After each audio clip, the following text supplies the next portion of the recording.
Kan kita harus makan 3 kali sehari, pagi, siang, sore. Kita berkesenian terus dengan hayalan, dengan imajinasi, dengan orasi, dengan berkata ini. Tetapi no income, apa jadinya kelak kesenian di Indonesia? Di luar negeri saya ikut kongres ASEAN, kepenulisan dan sebagainya. Mereka dibiayai, apalagi Brunei, Malaysia. Mereka dibiayai dari transportasi, hotel, uang saku dan sebagainya. Di kita, coba kalau kita ada undangan keliling ASEAN, apa yang kita dapatkan kecuali kita cari donatur sendiri, jalan sendiri.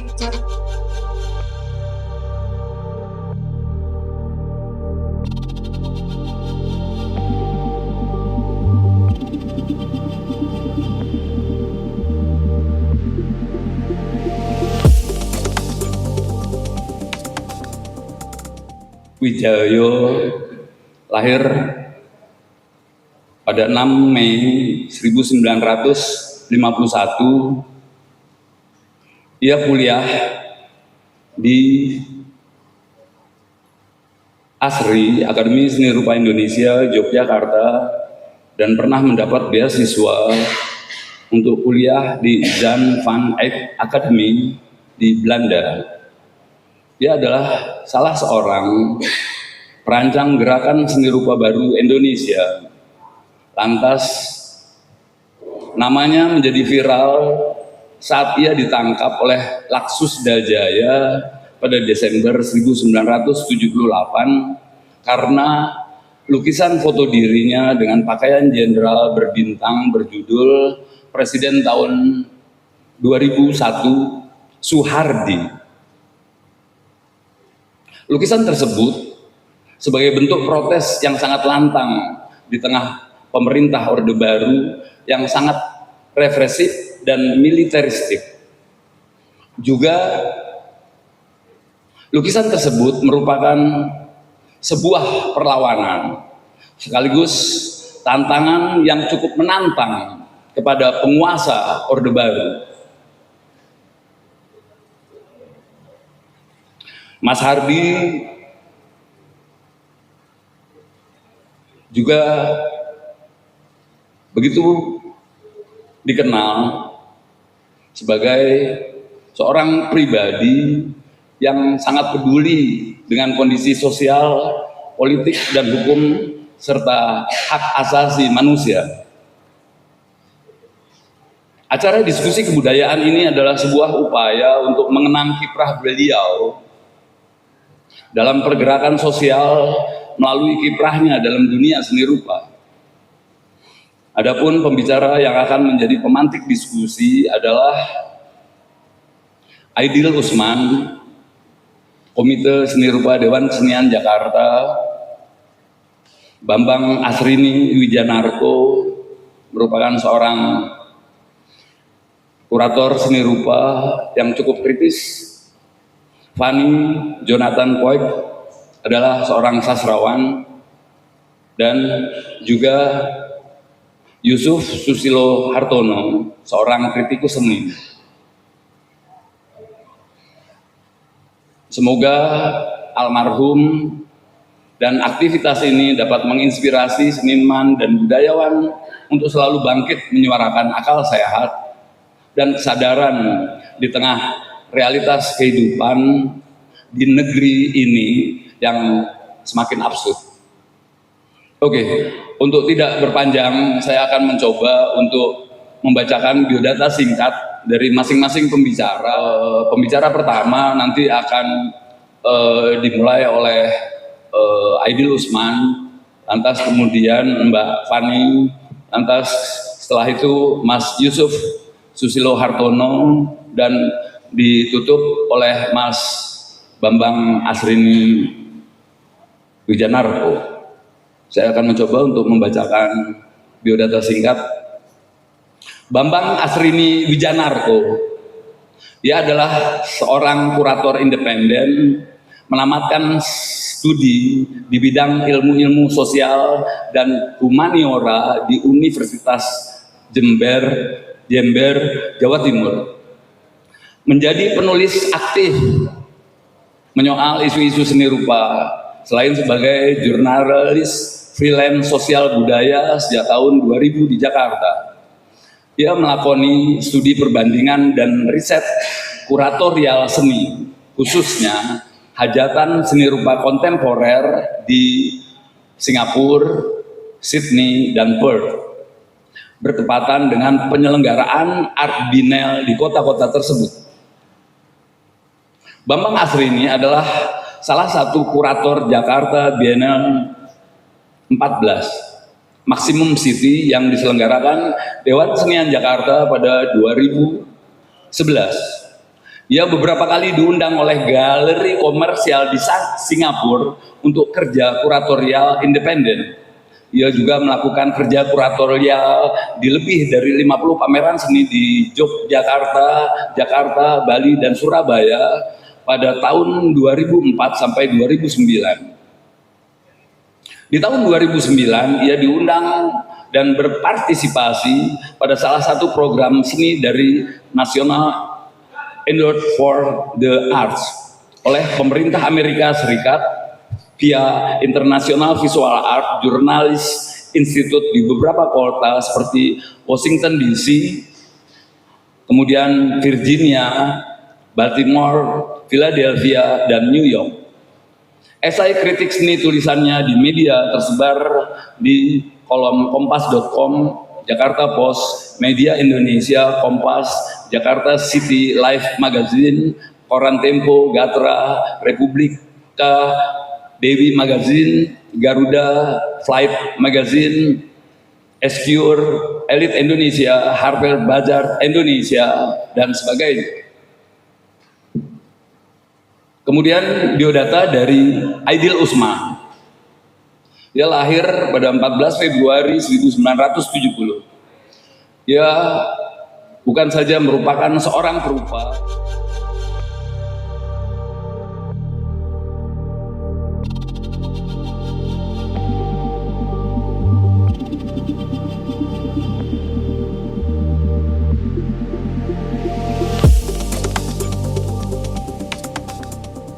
rekan semua untuk mengheningkan cipta, mengenang 7 hari wafatnya almarhum Mas Hardi yang bertepatan waktu itu pada tanggal 28 Desember 2023. Untuk itu marilah kita membacakan Al-Fatihah untuk yang beragama Islam dan untuk beragama lainnya untuk mengucapkan dengan cara peribadatannya masing-masing.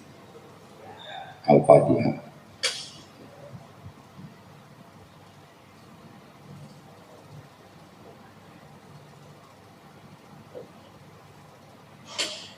Terima kasih. Acara diskusi sore hari ini, diskusi kebudayaan, tentu kita yang temanya meneropong seorang bisa dikatakan maestro seni rupa Indonesia, karena di dalam jejak perjalanannya ada suatu periodisasi di mana ada semacam perlawanan dari seorang Hardi yang kita kenal pada saat itu Black December, Desember hitam. Itu suatu perlawanan di mana pada saat itu ada pameran besar seni rupa Indonesia yang mengatakan seni rupa baik itu abstrak, dekoratif, sementara ada 14 seniman yang pada saat itu melakukan pemberontakan perlawanan terhadap kenyataan dari beberapa penilai yang mengatakan seni lukis itu, seni yang baik itu abstrak dekoratif. Dalam hal ini tokohnya itu Hardi yang kita kenal dengan 5 bulan setelah itu muncullah gerakan seni rupa baru. Dedengkotnya ini Mas Hardi. Ya, dedengkotnya ini Mas Hardi. Jadi saya pikir kalau kita melihat Mas Hardi pada masa lalu itu seorang perupa, pelukis, aktivis yang secara artikulatif selalu memperjuangkan hak-hak. Jadi melukis bagi dia bukan sekedar membuat bentuk, tapi ada isu-isu sosial yang didorong. Bagaimana seni bagi dia mungkin seni yang punya implikasi dampak secara sosial, secara politik. Disitulah figur ini muncul. Ya, dengan karya yang monumental, dengan lahirnya Presiden 2001 Soehardi yang dibuat tahun 78, beliau ini yang perlu kita tarik atau kita bisa diskusikan hari ini. Bagaimana sih pergerakan dari seorang Mas Hardi itu dalam konteks hari ini? Saya lebih tertarik melihat itu. Saya pikir kalau kita lihat hari ini ya hampir bisa dikatakan tidak ada ya. Terakhir itu kita lihat gerakan yang dilakukan beliau itu semacam action painting di 2011 di 27 April di gedung DPR yang melukis ada kira-kira 9 atau 11 orang pelupa membuat lukisan WC umum gitu. WC umum, saya pikir Budi ada ya Bud, WC umum. Cuma ini pertanyaan lagi, lukisan ini dikoleksi oleh orang yang diserang, yang dibincangkan, yang dikritisi, di koleksi Pak Rizon. Kalau nggak salah lukisan itu dibeli oleh orang yang didemo di dalam gitu. Apakah ini jejak terakhir seorang Hardi ya untuk bagaimana dunia aktivisme lewat media seni itu selesai di akhir 2011 itu. Setelah itu kita tidak pernah mendengar lagi, sehingga berapa fase belakangan ya Hardi melukis potret-potret tokoh negarawan gitu. Konsistensi ini yang kita pertanyakan, sejauh mana seni itu bisa mengubah kenyataan dan keadaan gitu. Ternyata gugur juga di ujung jalan gitu. Jadi sebelumnya kita juga pernah mendengar, saya berkenalan dengan beliau dari tahun 9 ya, di waktu saya awal-awal di tim yang masuk 97 98 gitu, sudah berkenalan, ikut sering nongkrong gitu. Setiap ada peristiwa-peristiwa kita selalu bereaksi untuk menyikapinya. Misalnya di bulan September ya 2004 ada bom Kuningan yang kita kenal, bom di Kuningan di Kedutaan Besar Belanda. 10 hari setelah itu kita bikin doa bersama dan action painting. Action painting di sana ada almarhum Budi Wirungan, ada Budi, banyak teman-teman. Ada yang bercampur ya dari seniman-seniman sastra, teater, musik, semuanya berupa. Dan aksi pada saat itu di samping orasi, tabur bunga dan ada action painting. Yang hebatnya Mas Hardi ini selalu momen-momen itu bisa dievaluasi oleh dia, bisa dijadikan nilai. Nah, ini yang kita kadang-kadang nggak tahu nih caranya gimana. Habis melukis malam itu, besok paginya karya itu Hardi bisa duduk bareng loh dengan duta besar itu, karya itu dibeli. Nah, ini hebat. Saya pikir ini cara yang kadang-kadang kita nggak punya kemampuan sampai ke sana ya. Kemampuan sampai ke sana, ya sama aja dengan peristiwa di DPR tanggal 11 itu, tanggal 27 April ya kalau nggak salah 2011, demo DPR tentang WC umum macam-macam kan, figur ya kan, orang jongkok di kloset ya, berak gitu.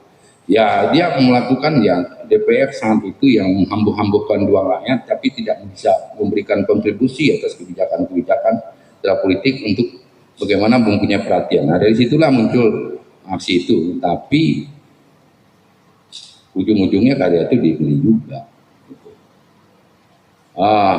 Jadi mungkin ini penting ya, karena dalam sejarah perkembangan seni rupa jarang sekali kita melihat figur-figur yang betul-betul secara artikulatif, yang secara kemampuan berkomunikasi Sehingga Hardi itu mungkin semacam momok ya, momok di waktu ada forum-forum seminar. Kalau ada dia itu pasti yang berbicara depan udah gemeteran duluan, ya kan?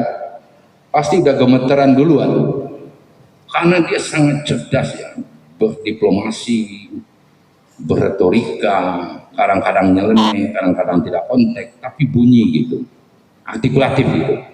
Nah, inilah yang kadang-kadang, tapi setahu saya dia pribadi yang memang sangat to the point, lepas tapi tidak menyimpan dendam.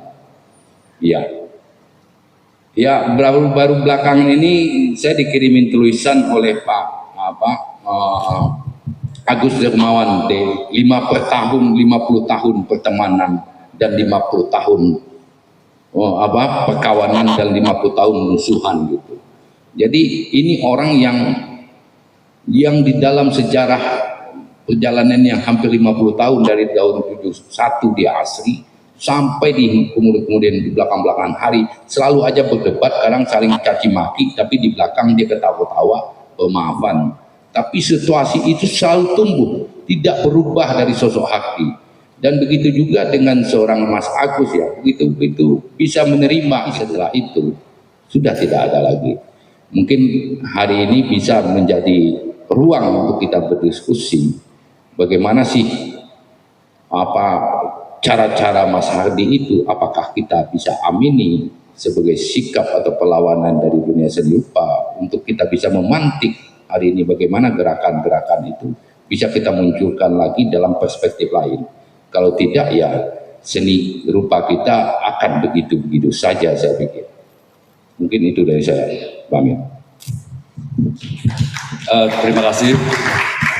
Mungkin sore hari ini adalah sebuah momentum untuk kita mengingat kembali gerakan seni rupa baru, dan nanti akan coba kita diskusikan apa perlu lahir gerakan seni rupa baru lainnya untuk supaya seni rupa bukan cuma seni rupa di Jakarta, tapi seni rupa Indonesia bisa berbicara di masa depan. Untuk pembicara selanjutnya, Mbak Fani, saya persilakan.